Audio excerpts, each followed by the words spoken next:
Você foi uma criança musical? Sua família é musical, não? A minha mãe, ela tocava violino, né? Uhum. Naquela época, tinha uma época, o Vinícius falava, numa geração que casou, largou o piano. Porque antigamente, todas as meninas eram obrigadas a tocar um instrumento. Ai, que frase maravilhosa. Que frase maravilhosa. Uma Todas geração meninas. que casou e Largou largou o piano. piano. O Vinícius fala, casou, largou o piano. Quer dizer, tocava piano Sim. e tal. Então, é uma geração, minha mãe faz parte dessa geração, que as meninas tinham que tocar um instrumento. E ela escolheu o violino. E ela tocava numa orquestra de um Memory Peracchi, que era o pai do Léo Peracchi, que foi professor do Tom Jobim, meu professor também. Ah, ele foi seu professor também? Foi, um senhor.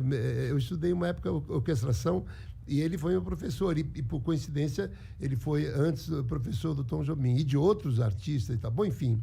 E mas não foi por causa dela que eu comecei a tocar um instrumento. Meu pai era muito musical. Eu sei que quando veio a Bossa Nova, estava emergindo, que foi o problema de todos da minha geração, porque eu falei com todos, era a mesma coisa. Quando surgiu uma canção Chega de Saudade, vai minha tristeza. Quando veio essa canção, foi uma grande revolução na música brasileira. O João Gilberto, com aquela voz estranha que ele fazia, aquele violão, todo mundo, o que é isso? Quem é esse cara com aquela harmonia?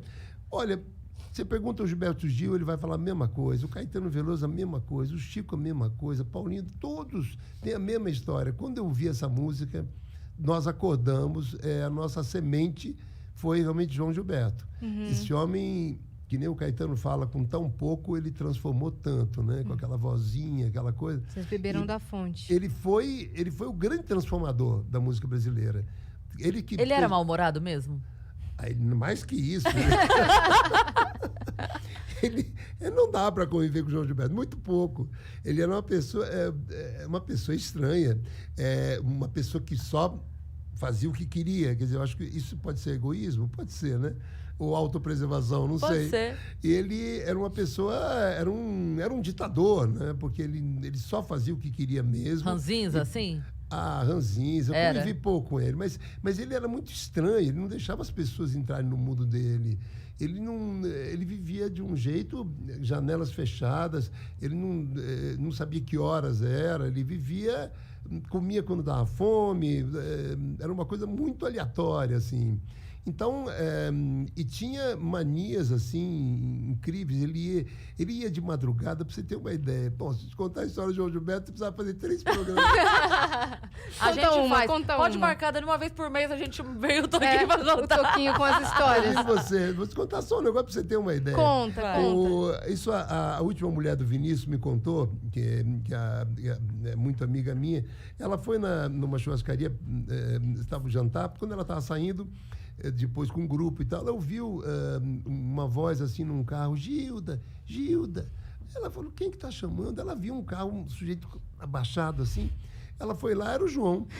Gilda, o que você está fazendo, João? Estou esperando uma comida que eu encomendei aqui e tal. Aí veio a comida, ele falou, entra aqui no carro, eu vou te levar no lugar.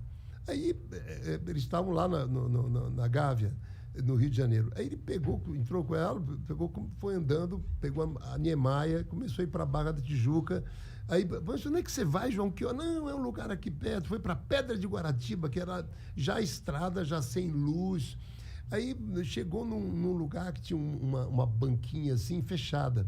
Aí ele parou o carro, ela até com medo, aquela escuridão. Ele chamou um tal de João, assim, em cima, num barraco, assim.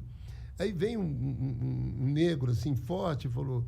Ô, seu João, o sujeito falando pro João Gilberto. Mas não sabia quem era ele, não, é o seu João.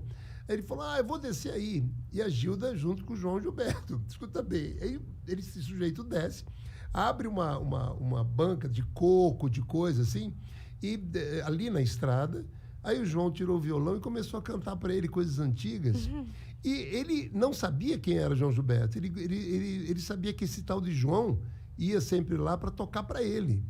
Ele gostava de tocar para esse cidadão, porque ele sabia ouvir, ele gostava de coisas antigas, ele cantarolava com ele. Ele ficou lá até umas 2 da manhã tocando para ele e voltou para casa. Então você vê, E as pessoas pagando fortunas pra ir ao show Quem dele. faria isso hoje? Quer dizer, ninguém, Meu mas ele Deus! faz, porque aquele cidadão para ele era um ouvinte que era mais importante Sim. que qualquer... Sim, Era ele ia verdadeiro. até o cara. Ele Era um ouvinte verdadeiro. era um ouvinte verdadeiro, você vê, mas era o João... esse é o João Gilberto, e tem outras coisas também. Uma vez, é muito engraçado, ele não gostava que as pessoas entrassem na vida dele, né? Então, estava num flat lá que morava o Antônio Marcos, aquele cantor que fez música para o Roberto Carlos. Sim. E no flat eles se comunicavam, né? Um apartamento podia ligar para o outro. Aí ele começou a ligar quase todo dia para o João Gilberto. E o João Gilberto começou a ficar incomodado com isso, porque ele não gosta dessa coisa de... Aí um dia o Antônio Marcos me contou que ele telefonou para ele, falou, o Antônio Marcos atendeu, é o João, puta, ele ficou todo lisonjeado, o João me telefonando, né? É raro isso. Ele falou, Antônio Marcos, eu tenho uma coisa para falar para você, nós temos que fazer um acordo para vivermos melhor aqui nesse flat de amizade. Ah, pois não, pode falar. Eu queria dar um tempo na nossa relação, mas como assim? Ele falou, não, a gente devia ficar sem se falar uns 5 anos, mais ou menos. Depois a gente volta a se falar. E desligou o telefone. Então, quer dizer, imagina. Vou mandar isso para os meus amigos no É o João WhatsApp. Gilberto. Com licença, mas é para uma de me ideia. ligar. Pra Tô certas brincando. pessoas- Cara, que maravilhoso. Para essas pessoas, você precisa falar 5 anos e meio. Né? É.